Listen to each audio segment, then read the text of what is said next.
আচ্ছা দেখো, আজকে হচ্ছে তরঙ্গের সেকেন্ড ক্লাস। তো তরঙ্গের সেকেন্ড ক্লাসে আমরা ফার্স্ট ক্লাসে দেখছিলাম তরঙ্গ সম্পর্কিত বিভিন্ন রাশিগুলো দেখছিলাম। আচ্ছা, এখন আমরা দেখব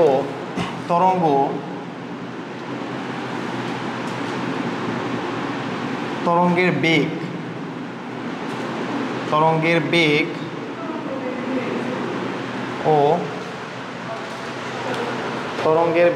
ও কম্পাঙ্ক, তরঙ্গের বেগ কমা দাও, তরঙ্গের বেগ কম্পাঙ্ক ও তরঙ্গ দৈর্ঘ্যের মধ্যে সম্পর্ক।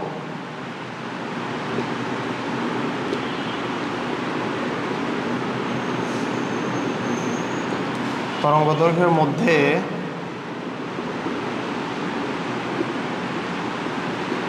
সম্পর্ক।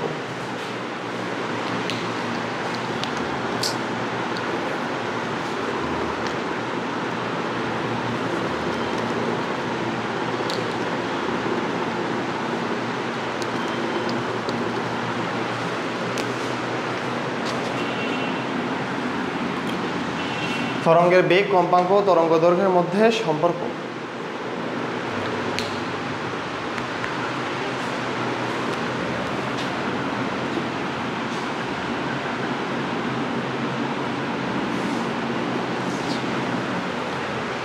ঠিক আছে, দেখো তো এর আগের দিন বলছিলাম যে দেখো এই যে আদি বিন্দু যেখান থেকে তরঙ্গের সৃষ্টি হয়েছে বা এটাকে বলা হয় তরঙ্গের অরিজিন, এবং দেখো এই বিন্দু, এই দুইটা বিন্দুকে কি বলছিলাম? পরস্পর সমবিন্দু না, একই রকমের বিন্দু, সমদশা সম্পন্ন বিন্দু, তাই না? এইটা এবং এইটা সমদশা সম্পন্ন, কারণ দেখো এইটা নিচ থেকে উপরের দিকে উঠতেছে, এইটাও নিচ থেকে উপরের দিকে উঠতেছে, আর এটার সাথে এটা হলো সমদশা সম্পন্ন, কারণ এটা দেখো নিচের দিকে নামতেছে, এটাও নিচের দিকে নামতেছে। দেখো এই যে সমদশা সম্পন্ন বিন্দু যে আছে, সেই সমদশা সম্পন্ন বিন্দুর মধ্যবর্তী দূরত্বকে কি দ্বারা প্রকাশ করছিলাম? ল্যামডা না?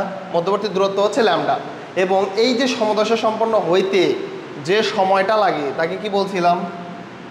পর্যায়কাল টি না, তাই কি না? তাহলে দেখো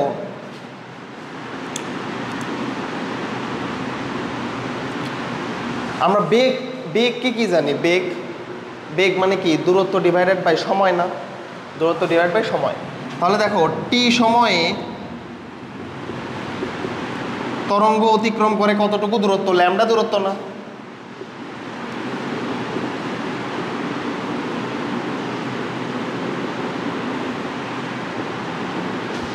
টি সময় তরঙ্গ অতিক্রম করে ল্যামডা দূরত্ব।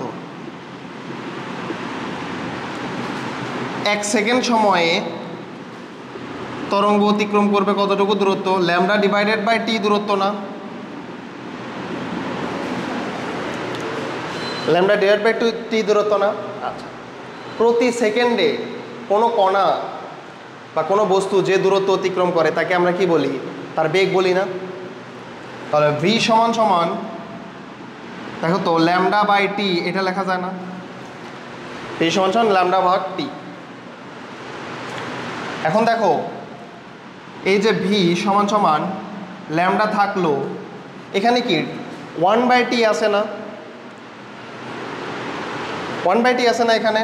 মানে এখানে দেখো তো ল্যামডা ইন্টু 1/t এইভাবে আছে না? এভাবেই তো লেখা যায়। তাহলে ভি সমান সমান ল্যামডা ইন্টু 1/t, তাহলে দেখো তো ভি সমান সমান ল্যামডা ইন্টু এই যে 1/t-কে আমরা কি লিখতে পারি? 1/t-কে কি লেখা যায়? এফ লেখা যায় না? ভি সমান সমান এফ ল্যামডা বা ল্যামডা এফ, তোমরা আগে থেকেই এটা জানো, ভি সমান সমান এফ ল্যামডা। এটা কিন্তু মনে রাখতে হবে, এটা অনেক গুরুত্বপূর্ণ একটা সূত্র, ভি সমান সমান এফ ল্যামডা। অর্থাৎ তরঙ্গের বেগ সেই তরঙ্গের কম্পাঙ্ক এবং তরঙ্গ দৈর্ঘ্যের সমানুপাতিক, গুণফলের সমানুপাতিক।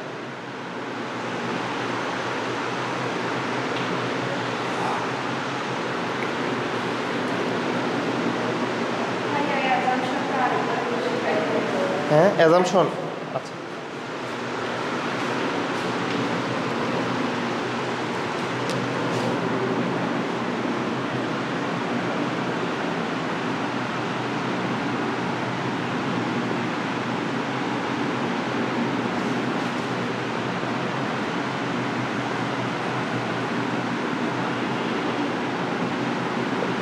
দেখো মাধ্যম যদি একই থাকে তাহলে দেখি বলো তো, মাধ্যম যদি একই থাকে তাহলে তরঙ্গের বেগ আলাদা হবে না সমান থাকবে? সমান থাকবে না। একই মাধ্যম, ধরো বায়ু মাধ্যম, বায়ু মাধ্যমে আমাদের শব্দের বেগ কত হয়? 330 মিটার পার সেকেন্ড না? তার মানে মাধ্যম যদি একই থাকে তাহলে তরঙ্গের বেগ কি থাকবে? সেম থাকবে।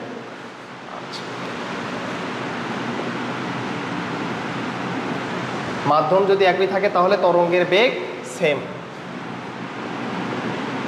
সেম থাকবে।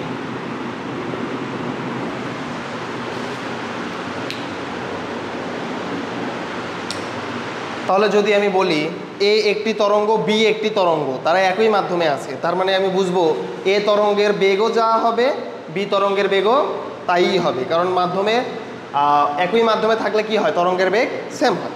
বুঝছো? এই হলো বিষয়। বাট কি হবে? কম্পাঙ্ক কিন্তু আলাদা আলাদা হবে। দুইটা তরঙ্গ ধরলাম, এ হলো একটা তরঙ্গ, এটা হচ্ছে এরকম, আর বি হলো একটা তরঙ্গ এইটা। এখন বলা হচ্ছে এ বি দুইটা একই মাধ্যমে আছে, এ বি দুইটা একই মাধ্যমে। তাহলে একই মাধ্যম বলার সাথে সাথেই তুমি বুঝে যাবা এ এবং বি এর বেগ, তরঙ্গের বেগ কি হবে? সেম হবে, কারণ একই মাধ্যমে আছে। আচ্ছা, এখন এদের কম্পাঙ্ক আলাদা আলাদা হবে। কম্পাঙ্ক কেন আলাদা হবে? কম্পাঙ্ক নির্ভর করে অরিজিনের উপরে, অরিজিনের উপরে, অর্থাৎ 1 সেকেন্ডে কতগুলো পূর্ণকম্পন দিচ্ছে, এটা মানে কম্পাঙ্ক না। আচ্ছা, অরিজিনের উপরে কম্পাঙ্ক নির্ভর করতেছে। দেখো তো এই দুইটা তো আলাদা আলাদা তরঙ্গ, তাহলে এই দুইটার অরিজিন কি সেম? অরিজিন তো সেম না, আলাদা আলাদা অরিজিন, তাই না? তাহলে কম্পাঙ্ক কি কোনোদিনও সেম হবে? এখানে কিন্তু কোনোদিনও সেম হবে না কম্পাঙ্ক। বুঝছো? এর বিষয়। এখন যদি বলা হয়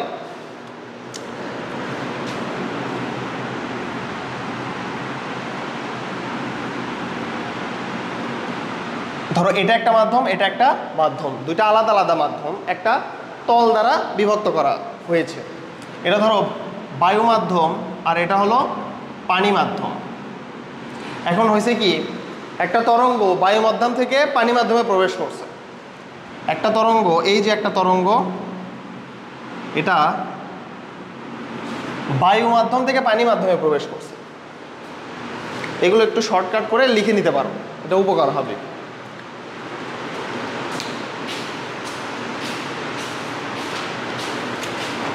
সমস্যা এখানেই হবে, বুঝছো? ধরো তুমি এই সূত্র ব্যবহার সব কিছুই জানবা, বাট সমস্যা হবে যে একই মাধ্যমে তরঙ্গের বেগ সেম হচ্ছে, আলাদা মাধ্যম হয়ে গেলে তোমার তরঙ্গের বেগ আলাদা হয়ে যাচ্ছে, এগুলোতেই সমস্যা হবে, বুঝতে সমস্যা হবে। আচ্ছা দেখো, তাহলে বললাম কি, একই মাধ্যমে যতগুলোই তরঙ্গ থাক, 4টা থাকবে, 5টা থাকবে, 7টা থাকুক, যতগুলোই আলাদা আলাদা আলাদা তরঙ্গ থাকুক, সবগুলো তরঙ্গেরই কি হবে? তরঙ্গ বেগ সমান হবে। আচ্ছা, কিন্তু কম্পাঙ্ক আলাদা। কেন বললাম? যে কম্পাঙ্ক নির্ভর করে অরিজিনের উপরে।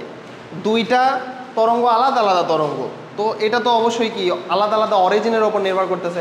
এই অরিজিন আর এই অরিজিন তো সেম না, তাইলে কি হবে? এটার কম্পাঙ্ক আলাদা হবে। এখন আমি তোমাদের এক্সাম্পল দেখালাম, বায়ু এবং পানি এই দুইটা একটা বিভেদ তল দ্বারা বিভক্ত করা আছে, দুইটা মাধ্যম আলাদা আলাদা মাধ্যম। একটা তরঙ্গ বায়ু মাধ্যম থেকে শুরু হয়ে পানি মাধ্যমে গিয়ে শেষ হয়েছে। এখন দেখি বলো তো, এই যে তরঙ্গ, এই তরঙ্গের বেগ কি সেম হবে কিনা? বায়ু মাধ্যমে এবং পানি মাধ্যমে এদের বেগ সেম হবে কিনা? আলাদা হবে না, কারণ মাধ্যমই আলাদা। তাহলে মাধ্যম যদি চেঞ্জ হয় তাহলে কি হয়? তরঙ্গের বেগ চেঞ্জ হয়ে যায়। এখন আমাকে বলো তো, এই তরঙ্গের কম্পাঙ্ক সেম হবে কিনা? সেম হবে, কারণ অরিজিন একটাই, বলছিলাম না একটাই অরিজিন। এখানে তো দুইটা অরিজিন ছিল, কারণ দুইটা আলাদা আলাদা তরঙ্গ। তাহলে দুইটা অরিজিন থাকলে আমাদের হচ্ছে কম্পাঙ্ক কী হবে? আলাদা আলাদা হবে। বাট এখানে দেখো তো একটাই তো তরঙ্গ, একটাই যদি তরঙ্গ হয় তার মানে অবশ্যই কি কম্পাঙ্ক সেম। বুঝছো? তাহলে মাধ্যম যদি একই থাকে তাহলে তরঙ্গের বেগ সেম থাকবে, কম্পাঙ্ক আলাদা হবে।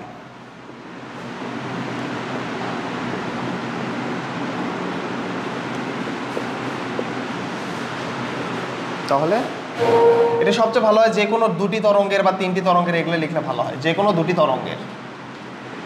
দুটি তরঙ্গের বেগ সেম থাকবে, কম্পাঙ্ক আলাদা হবে। আচ্ছা, আর যদি মাধ্যম চেঞ্জ হয় তাহলে কি হবে? মাধ্যম চেঞ্জ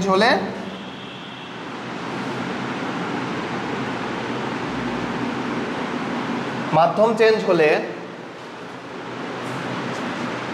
তরঙ্গের, দেখো তো, মাধ্যম চেঞ্জ হলে তরঙ্গের বেগ আলাদা হয়ে যাবে না? কারণ একটা বায়ু মাধ্যমে তরঙ্গের যে বেগ হবে অবশ্যই পানি মাধ্যমে সেটা হবে না, কারণ পানি হচ্ছে অধিক ঘন। তাহলে মাধ্যম চেঞ্জ হলে তরঙ্গের বেগ আলাদা হবে,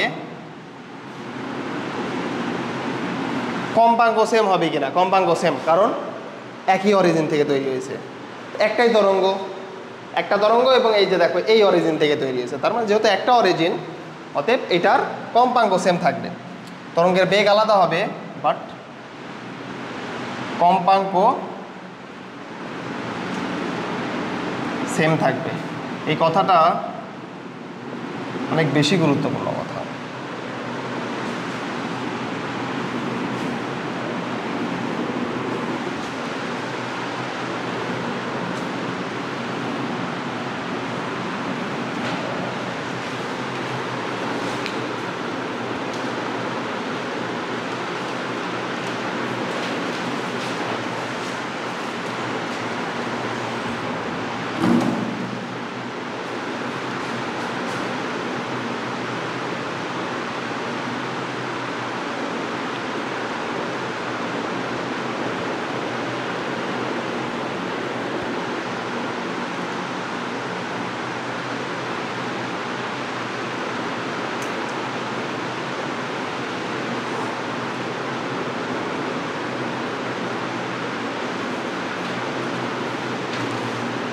দেখো এটা তোলো।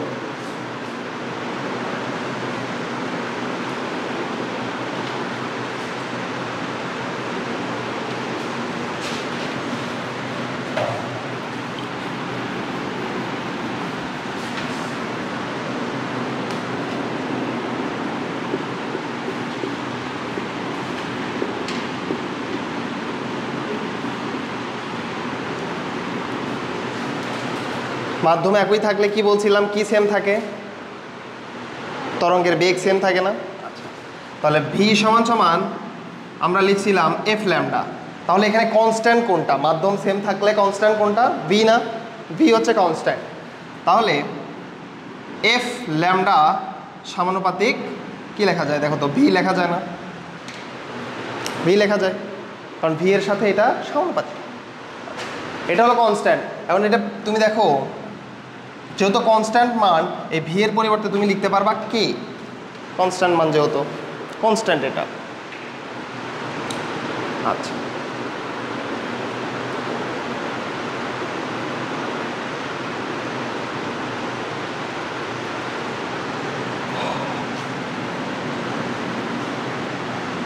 আচ্ছা দেখো, কনস্ট্যান্ট হলে আমরা কি সম্পর্ক স্থাপন করতে পারি? ভি সমান সমান এফ ল্যামডা। তার মানে যে কোনো দুইটা বা তিনটা তরঙ্গের জন্য আমাদের তরঙ্গের বেগ সেম থাকবে। তাহলে দেখো তো, এখান থেকে আমরা এটা লিখতে পারি না এফ ওয়ান ল্যামডা ওয়ান সমান সমান এফ টু ল্যামডা টু? ধরো দুইটা আলাদা আলাদা তরঙ্গ, তার কম্পাঙ্ক এবং তরঙ্গ দৈর্ঘ্যের গুণফল কি হবে? অন্য একটি তরঙ্গের কম্পাঙ্ক এবং তরঙ্গ দৈর্ঘ্যের গুণফলের সমান হবে না, কারণ এফ ল্যামডা মানেই তো বেগ ভি, আর এখানে এফ ল্যামডা মানেই তো বেগ ভি, তাই না? ভি তো অবশ্যই কি হবে? দুই ক্ষেত্রেই সমান হবে না। বিষয়, তাহলে এখান থেকে আমরা লিখতে পারি এফ ওয়ান ল্যামডা ওয়ান সমান সমান এফ টু ল্যামডা টু।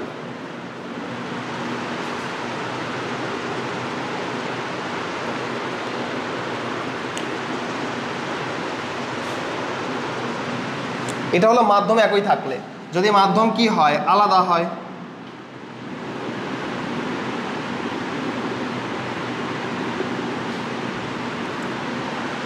মাধ্যম আলাদা হলে কোনটা সেম ছিল? এফ সেম ছিল না, কম্পাঙ্ক। তাহলে এফ সমান সমান আমরা কি লিখতে পারি? দেখো তো, V divided by lambda. F সমান সমান হচ্ছে ভি ডিভাইডেড বাই ল্যামডা। তাহলে এখান থেকে দেখো, কম্পাঙ্ক সেম, তার মানে এখান থেকে আমরা একটা সম্পর্ক স্থাপন করতে পারি। দেখো v1 ডিভাইডেড বাই ল্যামডা 1 সমান সমান কি v2 ডিভাইডেড বাই ল্যামডা 2। যেহেতু কি কম্পাঙ্ক সেম, কম্পাঙ্ক হচ্ছে কি বেগ ডিভাইডেড বাই তরঙ্গ দৈর্ঘ্যের অনুপাত, বেগ এবং তরঙ্গ দৈর্ঘ্যের অনুপাত। তার মানে এখানেও বেগ এবং তরঙ্গ দৈর্ঘ্য অনুপাত যা হবে, এখানেও বেগ এবং তরঙ্গ দৈর্ঘ্য অনুপাত তাই হবে, কারণ কি বলছি কম্পাঙ্ক সেম। তাহলে এইটা মাধ্যম আলাদা হলে আমরা এখান থেকে এই সম্পর্কটা লিখতে পারবো, যদি মাধ্যম সেম হয় তাহলে আমরা এখান থেকে এই সম্পর্কটা লিখতে পারবো।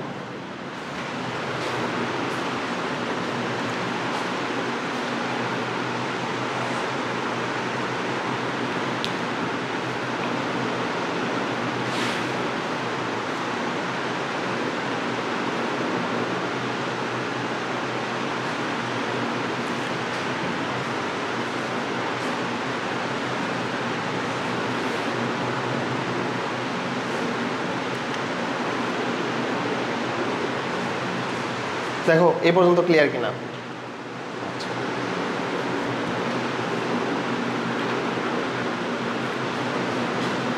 ঠিক আছে, এই পর্যন্ত ক্লিয়ার থাকলে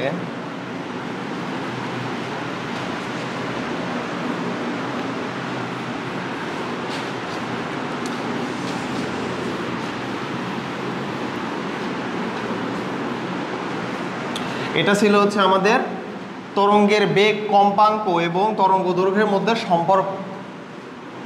আচ্ছা, এখন আমাদের পড়তে হবে একটা বিষয়, অগ্রগামী তরঙ্গের রাশিমালা। এটা আমাদের ভৌত আলোক বিজ্ঞানেও আছে।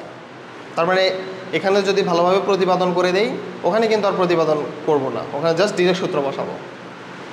এই তরঙ্গ এবং ভৌত আলোক বিজ্ঞানের সাথে এতই সম্পর্ক, মানে তুমি ধরো এটা যদি না পারো তাহলে ওইটা অনেকাংশেই কিছুই বুঝবা না।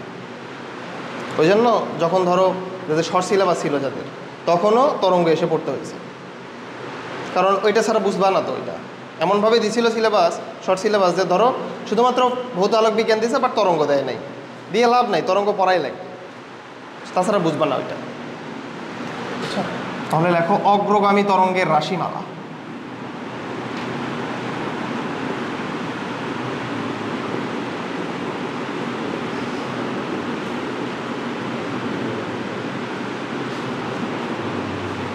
অগ্রগামী তরঙ্গের রাশিমালা।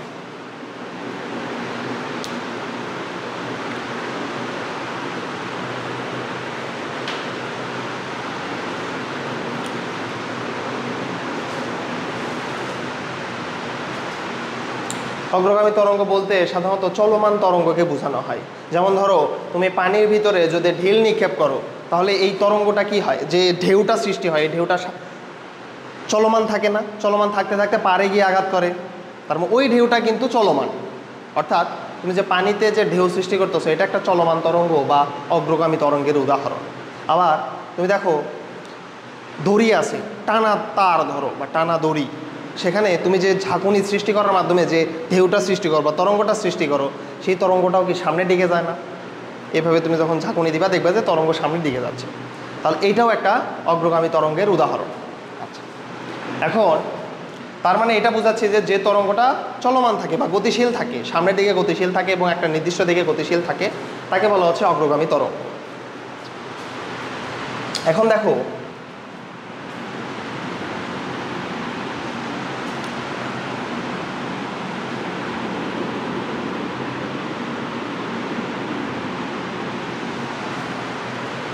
অগ্রগামী তরঙ্গের রাশিমালা, এটাকে সাধারণত তরঙ্গের কণার সরণের সমীকরণও বলা হয়। তরঙ্গের উপস্থিত কণার সরণের সমীকরণও বলা হয়। এগুলো আগের দিন খুব ভালোভাবে বুঝাইছিলাম, যে তরঙ্গ তোমার দেখে মনে হইতে পারে যে তরঙ্গ এইভাবে সামনের দিকে এইভাবে যাচ্ছে, রেলগাড়ির মতো যাচ্ছে, এইভাবে যাচ্ছে। আসলে কি এইভাবে যায়? তরঙ্গ তো সামনের দিকে যায় না। তরঙ্গের কণা কি হয়, উপরে নিচে কম্পিত হয়, বলছিলাম না? তরঙ্গের কণা উপরে নিচে কম্পিত হয়, অনেকগুলো কণা উপরে নিচে কম্পিত হওয়ার কারণে আমাদের দেখতে মনে হয় যে এটা এইভাবে যাচ্ছে তরঙ্গটা। আচ্ছা, কারণ পাশাপাশি অনেকগুলো কণা কি থাকে, একই মাধ্যমের ভিতরে পাশাপাশি অনেকগুলো কণা একসাথে থাকে। আচ্ছা আচ্ছা, এখন ধরো সাপোজ আমি এখানে একটা কণা, এই কণা নিয়ে কাজ করব। আমি চাচ্ছি এই কণাটা সাম্য অবস্থান থেকে কত দূরত্বে আছে এটা বের করব।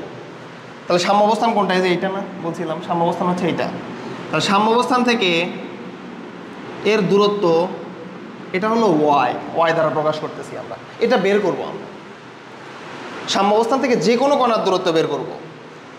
এটা এই কণা না হয়ে এই কণাও হইতে পারতো, সাম্য অবস্থান থেকে এই কণাও হইতে পারতো, তার দূরত্ব ওয়াই হইতো, বুঝছো? তো আমরা চাচ্ছি সাম্য অবস্থান থেকে যে কোনো কণার দূরত্ব বের করব। তো সেই দূরত্ব বের করার জন্য আমাদের একটা সাধারণ সমীকরণ প্রকাশ করতে হবে। যেই সাধারণ সমীকরণে যদি আমরা মানগুলো ইনপুট দেই তাহলে আমরা সাম্য অবস্থান থেকে সরণটা পাবো, বুঝছো? আচ্ছা, এখন দেখো এই যে সাম্য অবস্থান থেকে সরণ, এই তরঙ্গটা তো চলমান তরঙ্গ, তাই না? তার মানে যদি সময়ের পরিবর্তন হয় তাহলে এই তরঙ্গটা কি আর এখানে থাকবে? মানে এই যে কণা, এই কণা তো আর এখানে থাকবে না। যদি 1 সেকেন্ড পরে তুমি যদি চিন্তা করো তাহলে এই কণাটা কি আর এখানে থাকবে? কারণ আমি বলছিলাম এই কণাটা কি হচ্ছে, উপরে নিচে কম্পিত হচ্ছে। তার মানে এই কণাটার অবস্থান কি হয়তো একটু উপরে বা একটু নিচে নামবে। এখানে কি থাকবে? এখানে কিন্তু থাকবে না। আচ্ছা, তার মানে সময়ের সাথে আমাদের এই সাম্যাবস্থা থেকে সরণের যে দূরত্ব এটা নির্ভর করতেছে সময়ের সাথে। আচ্ছা, আরেকটা কথা চিন্তা করো, আমাদের এই যে অরিজিন, এখান থেকে যে আমাদের তরঙ্গটা সৃষ্টি হয়েছে এটা হচ্ছে অরিজিন, বা আমরা বলি উৎপত্তি, তরঙ্গের উৎপত্তি হয়েছে। তো সাম্যাবস্থা থেকে আমাদের এই যে কণার সরণ, এটা কিন্তু দেখো এখান থেকে এই পর্যন্ত দূরত্ব এটার উপরেও নির্ভর করতেছে। কারণ আমি বলছি আগে যে এটা হচ্ছে একটা অগ্রগামী তরঙ্গ। তোমার যদি টি সময় যায় তাহলে তখন কিন্তু আর এটা এক্স থাকবে না, হয়তো তরঙ্গ কি হবে সামনে, আমি কি বলতেছি, তরঙ্গ উপরে নিচে যেহেতু কম্পিত হচ্ছে, তার মানে এই যে কণাগুলো উপরে নিচে যেহেতু কম্পিত হচ্ছে, তার মানে একটু যদি সময় যায় তখন এই কণা আর এখানে থাকবে না, দেখা যাবে কণা হয়তো একটু সামনে পিছনে চলে যাবে, এরকম অবস্থা সৃষ্টি হবে। আচ্ছা, তাহলে দেখো তো আমাদের সাম্যাবস্থা থেকে যে সরণ সেটা কিসের উপর নির্ভর করতেছে? একটা হচ্ছে সময় টি এর সাথে, টি এর উপরে নির্ভর করতেছে, আরেকটা হলো আমাদের অরিজিন থেকে এই যে কণা, সেই কণার দূরত্বের উপর নির্ভর করতেছে। এটা কিন্তু অরিজিন থেকে দূরত্বের উপরে, দেখো ভালোভাবে খেয়াল করো, এই যে এটা হচ্ছে অরিজিন, আর এই পর্যন্ত অর্থাৎ আমি যে কণার সাম্যাবস্থা থেকে দূরত্ব নির্ণয় করব সেই কণার দূরত্ব, অরিজিন থেকে কণার দূরত্ব হচ্ছে এক্স, আর আমি যেটা বের করব সেটা হচ্ছে সাম্যাবস্থা থেকে কণার দূরত্ব। তার মানে এই ওয়াইটা হলো T, function of T and X, X এবং টি এর ফাংশন, বুঝছো? অর্থাৎ আমাদের এই যে সাম্যাবস্থা থেকে সরণ, কণার সরণ, তরঙ্গস্থিত কণার সরণ, সেটা নির্ভর করতেছে দুইটা বিষয়ের উপরে। একটা হলো টি বা সময়ের উপরে, আর একটা হলো এক্স বা আমাদের হচ্ছে উৎপত্তি স্থান থেকে সরণের উপরে, সেই কণার সরণের উপরে। আচ্ছা, এখন আমি তোমাদের এর আগের ক্লাসে বলছিলাম যে তরঙ্গের উপস্থিত কণা সবগুলোই হচ্ছে SHM গতিসম্পন্ন, সিম্পল হারমোনিক মোশন গতিসম্পন্ন। এটা আগের ক্লাসে বলে দিয়েছিলাম যে সবগুলাই কি করে, সরল দোলন গতিসম্পন্ন। তাহলে সরল দোলন গতিসম্পন্ন কণার সমীকরণ আমরা কি জানতাম? y সমান a sin omega t plus delta অথবা minus delta, omega t plus delta অথবা মাইনাস ডেল্টা। এখানে মাইনাস ডেল্টা কেন নিব? দেখো, যদি এই তরঙ্গটা ডান দিক থেকে বাম দিকে আসে, তরঙ্গটা যদি ডান দিক থেকে বাম দিকে আসে তখন এর সরণের সমীকরণ, মানে পূর্ণ এই যে হচ্ছে আমরা সরল দোলন গতিসম্পন্ন কণার যে সমীকরণ ছিল সেখানে লিখবো y সমান a sin omega t plus delta, যদি ডান দিক থেকে বাম দিকে আসে। আর আমি এখানে বলছি অরিজিন পয়েন্ট হচ্ছে বাম দিক থেকে, তার মানে এই তরঙ্গটা কি হচ্ছে, বাম দিক থেকে ডান দিকে যাচ্ছে না, তখন নিতে হবে আমাদের মাইনাস ডেল্টা, বুঝছো? সিম্পল হিসাব, যদি তরঙ্গ ডান দিক থেকে বাম দিকে আসে তাহলে সূত্রে প্লাস ডেল্টা হবে, যদি বাম দিক থেকে ডান দিকে যায় তাহলে হবে মাইনাস ডেল্টা, বুঝছো? আচ্ছা, এখন দেখো y সমান a sin omega t minus, তো তুমি বলতে পারো যে ভাই এখানে তো শুধুমাত্র t দেখতেছি, এখানে তো x নাই, x আসবে। দেখো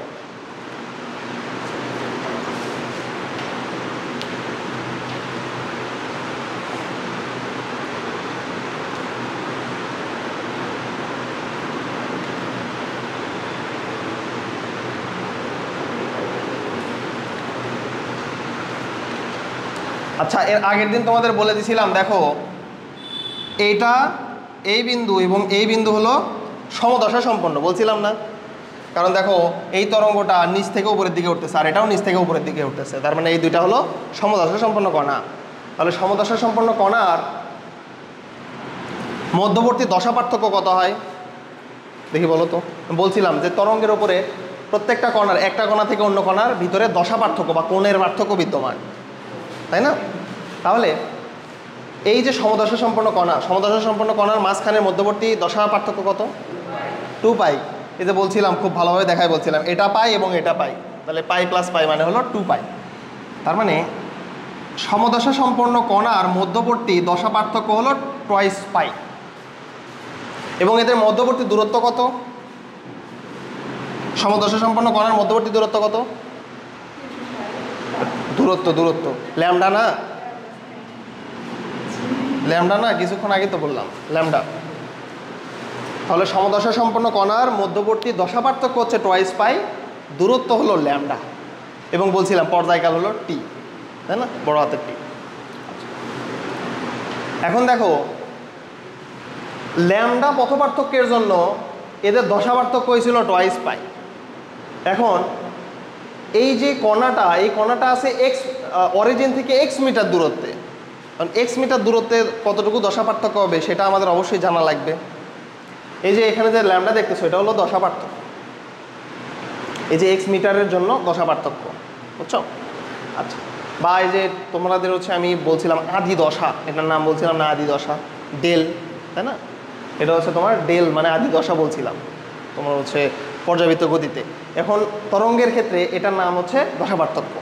আচ্ছা, এখন যেহেতু পাই দূরত্বে এদের দশা পার্থক্য হচ্ছে টুয়াইস পাই, ল্যামডা দূরত্বে এদের হচ্ছে তোমার দশা পার্থক্য হচ্ছে টুয়াইস পাই, তাহলে এক্স মিটার দূরত্বে দশা পার্থক্য কতটুকু হবে এটা আমরা বের করে নিতে পারবো না?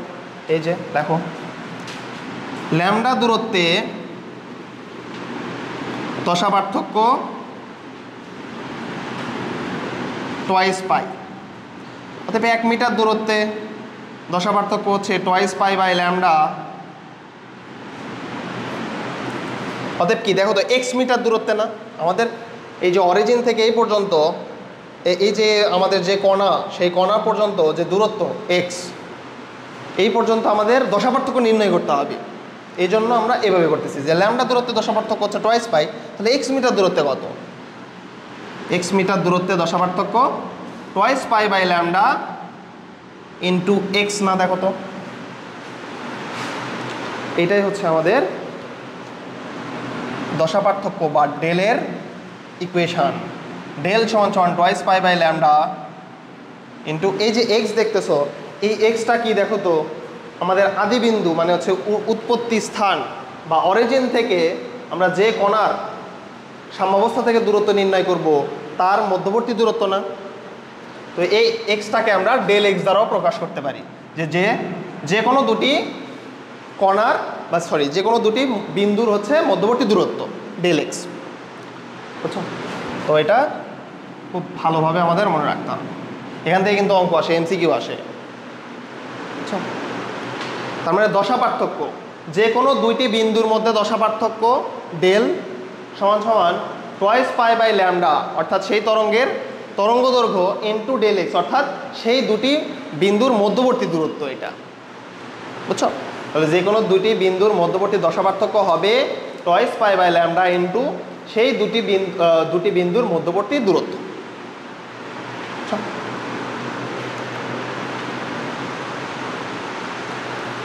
তাহলে দেখো তো এই যে ডেল আছে, এই ডেলের জায়গায় আমরা লিখে দিব twice pi by lambda into del X বা এক্স, যেটাই লেখো। মানে বোঝাচ্ছি যে দুইটা বিন্দুর মধ্যবর্তী দূরত্ব।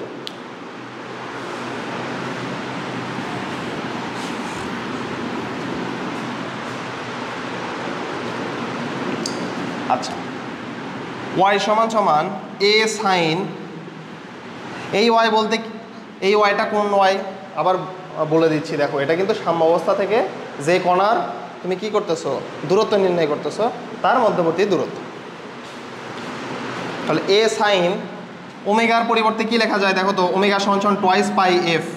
এর আগের দিনই লিখে দিয়েছিলাম ওমেগা সমান সমান টোয়াইস পাই এফ, তাই না? ওমেগা কৌণিক কম্পাঙ্ক, এটা সমান সমান কি টোয়াইস পাই এফ।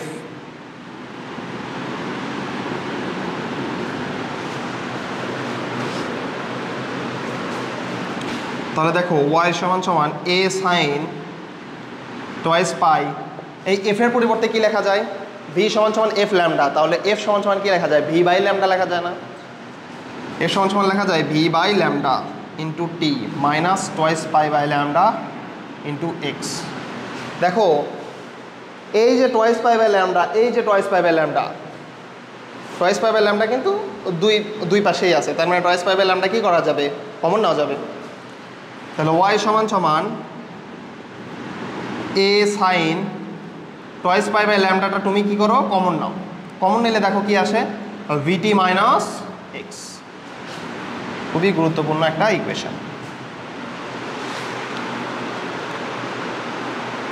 আচ্ছা, এইটার পরে এটা একটু লিখে নিতে পারো এই লাইনের পরে, অথবা তুমি শেষেও লিখে নিতে পারো, সমস্যা নাই, বাট লিখে নিও।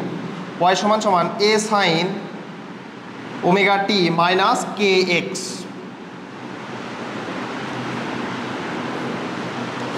এই দুইটা ইকুয়েশন তোমার মনে রাখতে হবে। তার মানে অগ্রগামী তরঙ্গের রাশিমালার সমীকরণ হলো ওয়াই সমান সমান A sine twice pi by lambda V T minus X, অথবা ওয়াই সমান সমান A sine omega T minus K X. বুঝছো? দেখো তো এইটা সমান সমান আমি এইটা বললাম, এইটা সমান সমান আমি এইটা বললাম, তাহলে দেখি বলো তো কে সমান সমান কত হবে? কে সমান সমান কি টোয়াইস পাই বাই ল্যামডা না? কে সমান সমান হলো টোয়াইস পাই বাই ল্যামডা, এটাও মনে রাখতে হবে। এগুলো বক্স করো, যেগুলো মনে রাখতে হবে সেগুলো বক্স করো। কে সমান সমান টোয়াইস পাই বাই ল্যামডা। এই যে কে দেখতেছো, এই কে এর নাম হলো তরঙ্গ সংখ্যা। তরঙ্গ সংখ্যা। তাহলে যে কোনো একটি তরঙ্গের যদি তোমাকে তরঙ্গ দৈর্ঘ্য দিয়ে দেওয়া হয় এবং যদি বলা হয় এখানে তরঙ্গ সংখ্যা কত হবে, তাহলে বের করতে পারবা না, টোয়াইস পাই বাই ল্যামডার মানটা জাস্ট খালি বসায় দিবা, তাহলেই কিন্তু তরঙ্গ সংখ্যা বের হয়ে আসবে। অনেকভাবে কোশ্চেন করা যায়। এই বক্সগুলো একটু লাল কালিতে ইয়ে করলে সবচেয়ে ভালো হয়, মার্কিং করে রাখলে সবচেয়ে ভালো হয়।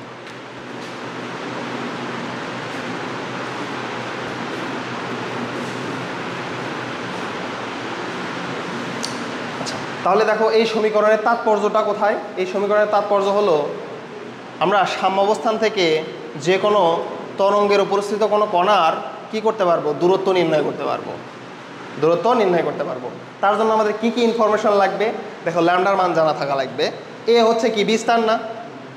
বিস্তার মানে সাম্যাবস্থান থেকে সর্বোচ্চ দূরত্ব, যে কোনো কণার সর্বোচ্চ দূরত্বকে বলা হয় বিস্তার। তাহলে বিস্তার জানা থাকা লাগবে, ল্যামডা জানা থাকা লাগবে, দেখো টি সময়টা জানা থাকা লাগবে, বি মানে তরঙ্গের বেগটা জানা থাকা লাগবে, এবং এক্স তরঙ্গ কতটুকু দূরত্বে আছে সেটা জানা থাকা লাগবে।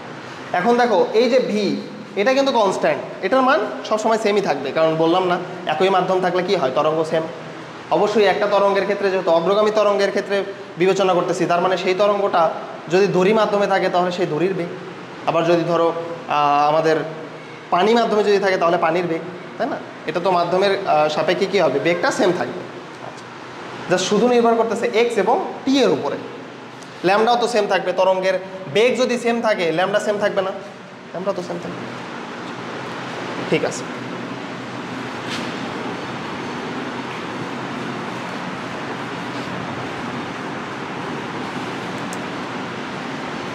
তরঙ্গ থেকে কোশ্চেন কিন্তু অ্যান্সার করতে কিন্তু ঝামেলা হবে যদি এভাবে ভালোভাবে না বোঝো। এই যে অঙ্ক এখন দিব তখনই বুঝবা যে আসলে কীরকম।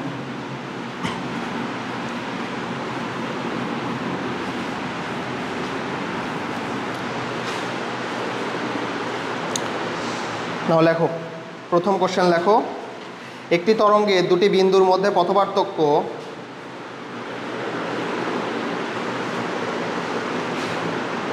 একটি তরঙ্গের দুটি বিন্দুর মধ্যে পথপার্থক্য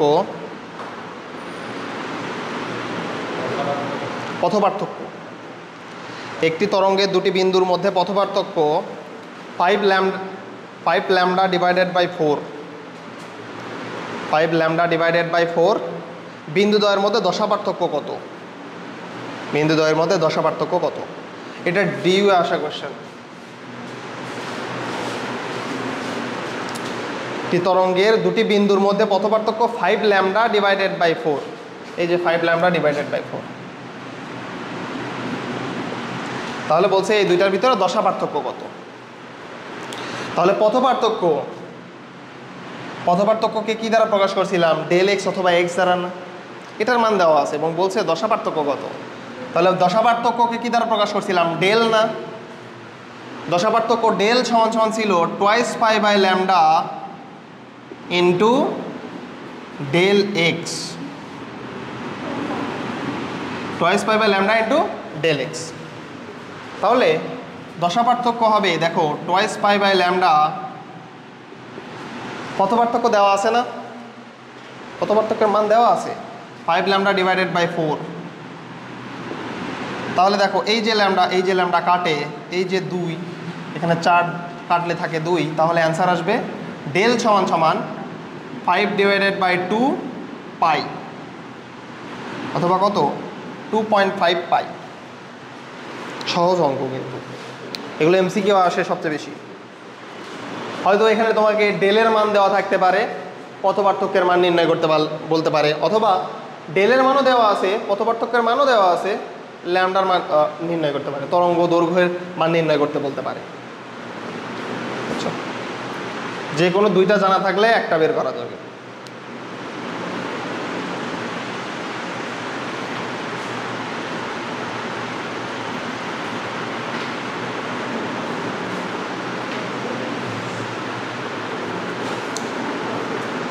একটু ফাস্ট তুলবা।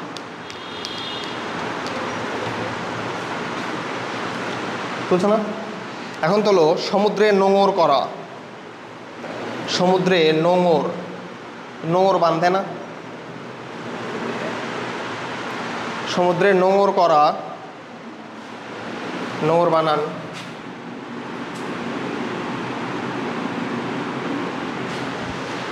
সমুদ্রে নোঙর করা একটি জাহাজের ক্যাপ্টেন, সমুদ্রের নোঙর করা একটি জাহাজের ক্যাপ্টেন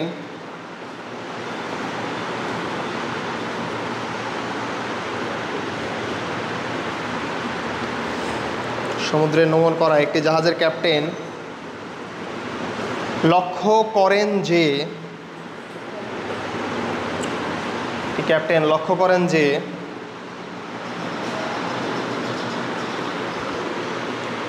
করেন যে ঢেউগুলির শীর্ষগুলি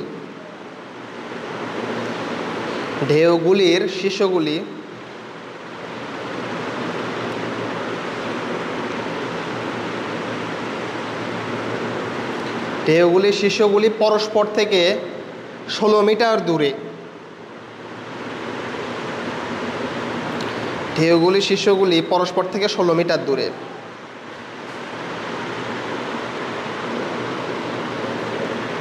এবং প্রতি 2 সেকেন্ড পর পর ঢেউ আসছে।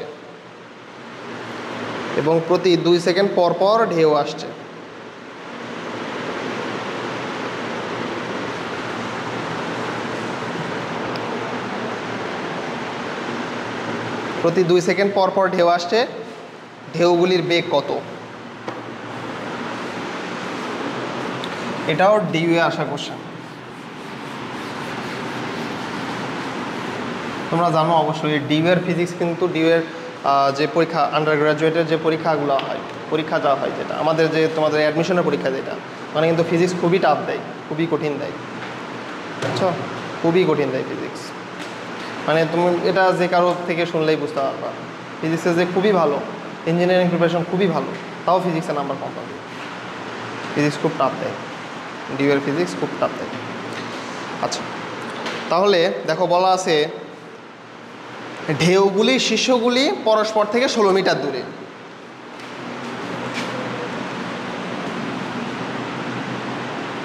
এবং পরপর দুটি ঢেউ, মানে পরপর যে ঢেউ সেটা 2 সেকেন্ড পরে আসতেছে, প্রতি 2 সেকেন্ড পরপর ঢেউ আসতেছে। আচ্ছা, তাহলে ঢেউগুলি শীর্ষগুলি, এই যে ঢেউ দেখতেছ, প্রথম একটা ঢেউ, এই যে প্রথম একটা ঢেউ, ধরো এটা আরেকটা ঢেউ।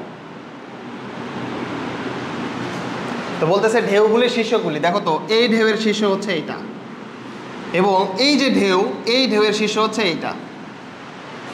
অথবা তুমি এভাবেও চিন্তা করতে পারো যে এই ঢেউয়ের শীর্ষ, নিম্ন শীর্ষ হচ্ছে এইটা, এই পরবর্তী ঢেউয়ের নিম্ন শীর্ষ হচ্ছে এইটা। তোমাকে বলা আছে কি জানো, এই যে ঢেউগুলির শীর্ষগুলি, এইটার দূরত্ব হলো 16 মিটার। 16 মিটার। আচ্ছা দেখি বলো তো এটা কিসের মান? এটা হলো ল্যামডার মান। এটাই কিন্তু তরঙ্গ দৈর্ঘ্য। বলছিলাম এটার সাথে এটা হলো সমদশা সম্পন্ন, এটার সাথে এটা হলো সমদশা সম্পন্ন।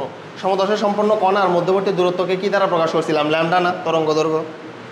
তাহলে তোমাকে ল্যামডার মানটা দেওয়া আছে, ল্যামডা সমান সমান 16 মিটার, এটা বলা আছে। এবং বলতেছে প্রতি 2 সেকেন্ড পর পর ঢেউ আসতেছে। তার মানে এই যে ঢেউ এবং এই যে ঢেউ, এখান থেকে এই পর্যন্ত এইটার দূরত্ব হলো টি সমান সমান 2 সেকেন্ড। এটাই কিন্তু পর্যায়কাল। প্রতি 2 সেকেন্ড পর পর ঢেউ আসতেছে, মানে একটা ঢেউ থেকে অন্য ঢেউয়ের মধ্যবর্তী যে সময় সেটা হলো 2 সেকেন্ড। তাহলে এটা একটা ঢেউ, এইটা আরেকটা ঢেউ। ধরো এইটা, এই ঢেউ থেকে অন্য আরেকটা ঢেউয়ের মধ্যবর্তী যে সময় সেটা কি 2 সেকেন্ড না? কারণ মাঝখানে আরেকটা ঢেউ চলে আসছে, সেটার পর্যায়কাল, সেটা হলো পর্যায়কাল টি। এই দেখো টি সমান সমান দেওয়া আছে 2 সেকেন্ড, বুঝছো? এখন তোমাকে বলা আছে ভি সমান সমান হোয়াট। তাহলে ভি সমান সমান আমরা কি জানি? এফ ল্যামডা জানি না, অথবা এখানে ডিরেক্টলি বের করা যায় ভি সমান সমান আরেকটা জানি আমরা, lambda by t. F lambda থেকে এটা লেখা যায়। তাহলে ভি সমান সমান ল্যামডার মান হলো 16 মিটার, টি এর মান হলো দেখো 2 সেকেন্ড। তাহলে ভি আসবে 8 মিটার পার সেকেন্ড।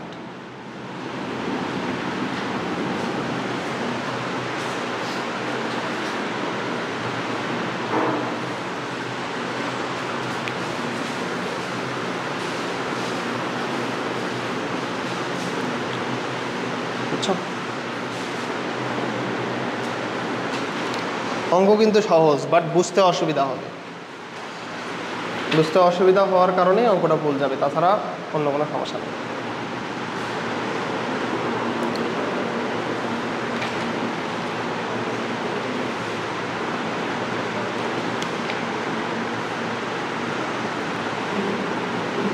বুঝছে না?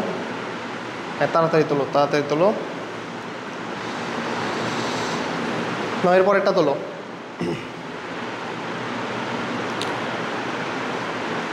তোমাদের 9-10-এর একটা অঙ্ক করাই, দেখি পারো কি না। কোনো ব্যক্তি একটি পাহাড়ে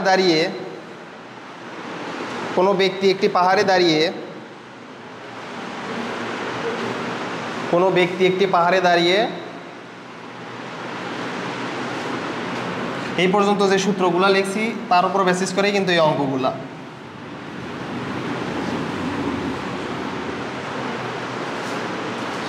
কোনো ব্যক্তি একটি পাহাড়ে দাঁড়িয়ে শব্দ করলেন,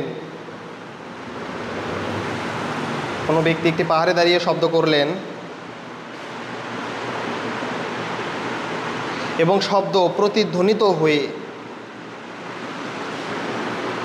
কোনো ব্যক্তি একটি পাহাড়ে দাঁড়িয়ে শব্দ করলেন এবং শব্দ প্রতিধ্বনিত হয়ে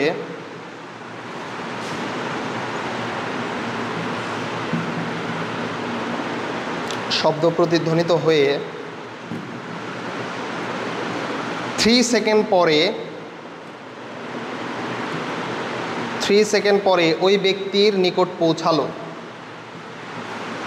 প্রতিধ্বনিত হয়ে 3 সেকেন্ড পরে ওই ব্যক্তির নিকট পৌঁছালো।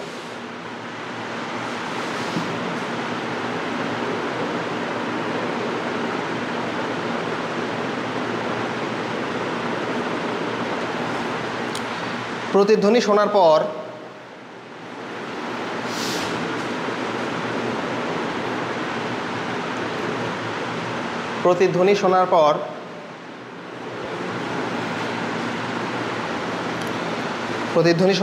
ব্যক্তিটি পাহাড়ের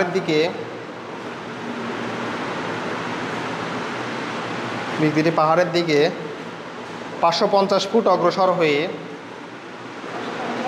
ফুট এফটি ছোট হাতের এফটি 550 ফুট অগ্রসর হয়ে পুনরায় শব্দ করলেন। অগ্রসর হয়ে পুনরায় শব্দ করলেন। পুনরায় শব্দ করলেন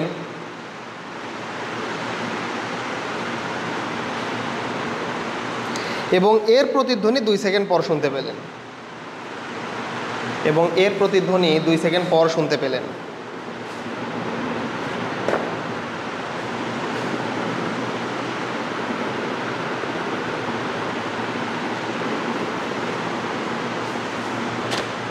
শব্দের গতি শুনতে পেলেন, তারপর লেখো শব্দের গতি,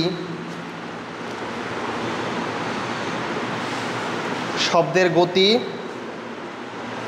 এবং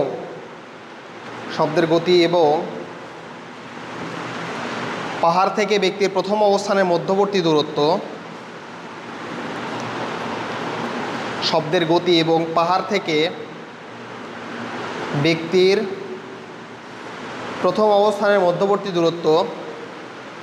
শব্দের গতি এবং পাহাড় থেকে ব্যক্তির প্রথম অবস্থানের মধ্যবর্তী দূরত্ব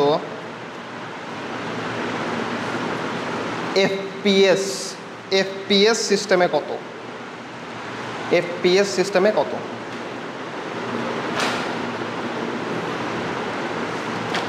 আচ্ছা 3 সেকেন্ড, তাই না? তারপর 550 ফুট গেলে ও 2 সেকেন্ড পর শুনতে পাইছে। আচ্ছা দেখো এখানে বলা হয়েছে কোনো একটা ব্যক্তি ধরো এই অবস্থান থেকে যাত্রা শুরু করছে, এই অবস্থান থেকে যাত্রা শুরু করছে অন্য একটা অবস্থানে, সেই অবস্থানে পাহাড় আছে একটা, পাহাড়ের দিকে যাত্রা শুরু করছে, ধরলাম এই পর্যন্ত। তো এই দুইটা বিন্দুর মধ্যবর্তী দূরত্বকে ধরে নিলাম ডি, অর্থাৎ পাহাড় এবং যেখান থেকে যাত্রা শুরু করছে সেটার মধ্যবর্তী দূরত্বকে ধরে নিলাম ডি। বুঝছো? কারণ বলছে প্রথমেই বলছে দেখো ও যখন শব্দ তৈরি করে, প্রথম ক্ষেত্রে কোনো ব্যক্তি একটি পাহাড়ে দাঁড়িয়ে শব্দ করলেন এবং শব্দ প্রতিধ্বনিত হয়ে 3 সেকেন্ড পরে ওই ব্যক্তির নিকট পৌঁছালো। তার মানে ধরলাম এতেই তার মানে পাহাড় আছে, তার মানে এখান থেকে শব্দ তৈরি করলো, অন্য একটা জায়গায় বা প্রসঙ্গ কাঠামোতে সে শব্দটা বাড়ি খেয়ে আবার ওর কাছে এসে আসতে সময় লাগছে 3 সেকেন্ড। আচ্ছা ওই ব্যক্তির নিকট পৌঁছালো এবং বলা হচ্ছে প্রতিধ্বনি শোনার পর ব্যক্তিটি পাহাড়ের দিকে 550 ফুট অগ্রসর হয়ে, ও তার মানে এ এবং বি দুইটা বিন্দুতেই দুইটা পাহাড় আছে। বুঝছো? দুইটা পাহাড়, ও কি করছে এ পাহাড়ে শব্দ করছে, বি পাহাড়ে সেই শব্দটা বাড়ি খেয়ে আবার ওর কাছে চলে আসতে সময় লাগছে কত? প্রথম ক্ষেত্রে বলছে 3 সেকেন্ড সময় লাগছে, কারণ ও করছে কি বি পাহাড়ের দিকে আবার 550 ফুট এগিয়ে গেছে, তখন শব্দ প্রতিধ্বনিত হয়ে শুনতে সময় লাগে, মানে তখন কিন্তু 2 সেকেন্ড পরেই চলে আসছে শব্দটা। বুঝছো? তার মানে এই পাহাড় এবং এ পাহাড় এবং বি পাহাড়ের মধ্যবর্তী দূরত্ব ডি এবং তার কাছে এই সময় হলো 3 সেকেন্ড। 3 সেকেন্ড পরে সে কি করছে, এখান থেকে যে শব্দটা করছে সেই শব্দটা আবার শুনতে পাইছে। আচ্ছা তাহলে প্রথম ক্ষেত্রে লিখতে পারো, প্রথম ক্ষেত্রে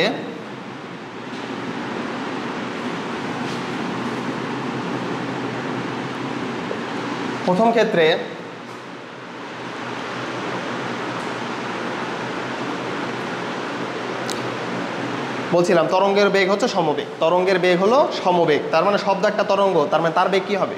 সমবেগ হবে। তরঙ্গের কণা যেগুলো আছে সেই কণার বেগ কিন্তু সমবেগ না, বাট তরঙ্গের বেগ সমবেগ। যেমন হচ্ছে শব্দ একটা তরঙ্গ, এটার বেগ হচ্ছে সমবেগ। আলোর বেগ, আলো কি একটা তরঙ্গ না, তাই না? তড়িৎ চৌম্বকীয় তরঙ্গ, এটার বেগ কি সমবেগ না? 3 × 10⁻⁸। তার মানে তরঙ্গের বেগ কিন্তু সমবেগ, এটা মনে রাখতে হবে, এর আগের ক্লাসে বলে দিয়েছিলাম। তরঙ্গের বেগ হচ্ছে সমবেগ, বা তরঙ্গের ভিতরে যে কণাগুলো আছে যেগুলো কি করতেছে, টু অ্যান্ড ফ্রো মোশন দিচ্ছে, উপর নিচে দুলতেছে, অসিলেট করতেছে, এগুলোর বেগ আলাদা আলাদা। তাহলে প্রথম ক্ষেত্রে দেখি বলো তো, প্রথম ক্ষেত্রে দূরত্ব অতিক্রম করছে কত শব্দটা? ডি দূরত্ব 2D, কারণ এখান থেকে শব্দ করছে, এই শব্দটা প্রথমে পাহাড়ে গিয়ে বাড়ি খাইছে, আবার ওখান থেকে এসে ওর কানে আসতে সময় লাগছে হচ্ছে 3 সেকেন্ড। তার মানে প্রথম ক্ষেত্রে শব্দটা দূরত্ব অতিক্রম করছে হচ্ছে 2d পরিমাণ। তাহলে প্রথম ক্ষেত্রে 2d সমান সমান অর্থাৎ s সমান সমান কি vt না? v তো আমি জানি না, বাট t কত এখানে 3 সেকেন্ড, t হলো 3 সেকেন্ড।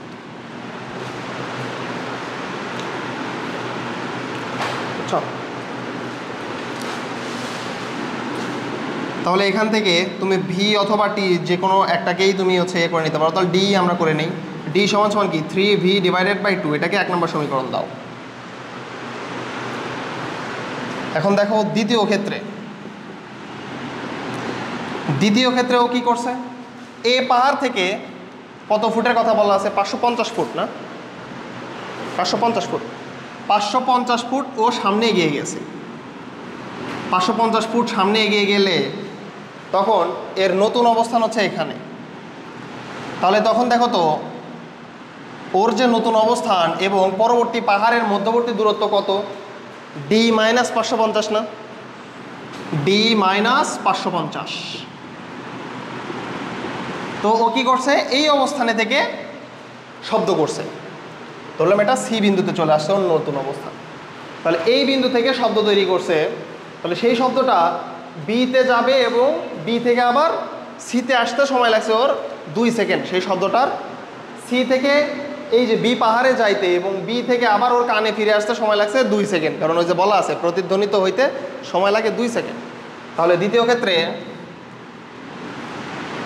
পরবর্তী ক্ষেত্রে যে শব্দটা তৈরি করছিল সেই শব্দ দূরত্ব অতিক্রম করছে কত, 2 ইন্টু ডি মাইনাস 500 না, 2 into D minus 550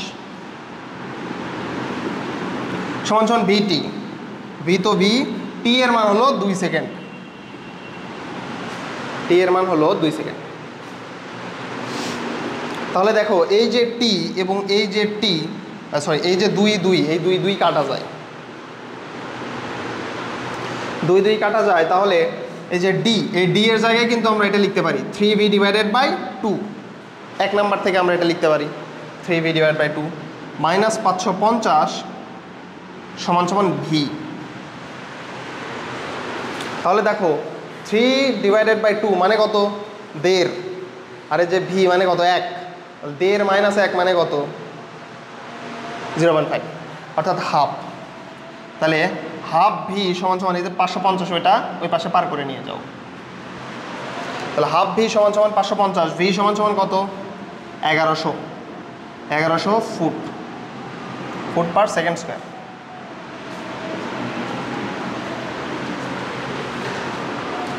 v divided by 2, হ্যাঁ তাহলে ভি এর মান হলো 1100 ফুট পার সেকেন্ড স্কোয়ার। ও সেকেন্ড স্কোয়ার কেন, সেকেন্ড পার সেকেন্ড না, ভি ফুট পার সেকেন্ড। এখন তুমি কি করবা, ভি এর মান একে বসায় দাও, ভি এর মান একে বসিয়ে, ভি এর মান একে বসাইলে কি আসে, ডি সমান সমান 3 ইন্টু 1100 ডিভাইডেড বাই 2। তাহলে ডি সমান সমান এটা দিয়ে এটা কাটলে আসে 550। তাহলে 550 ইন্টু 3 তার মানে কত, 3 5 15, 1500 আর 1650 ফুট। এটাই কিন্তু চাইছে, বলছে তার আদি অবস্থান থেকে পাহাড়ের দূরত্ব, আদি অবস্থান থেকে পাহাড়ের দূরত্ব কি ডি ছিল না, সেটার দূরত্ব হচ্ছে 1650 ফুট এবং শব্দের বেগ হচ্ছে 1100 ফুট পার সেকেন্ড। হ্যাঁ গতি আর বেগ, বেগ বোঝানো হচ্ছে এটা।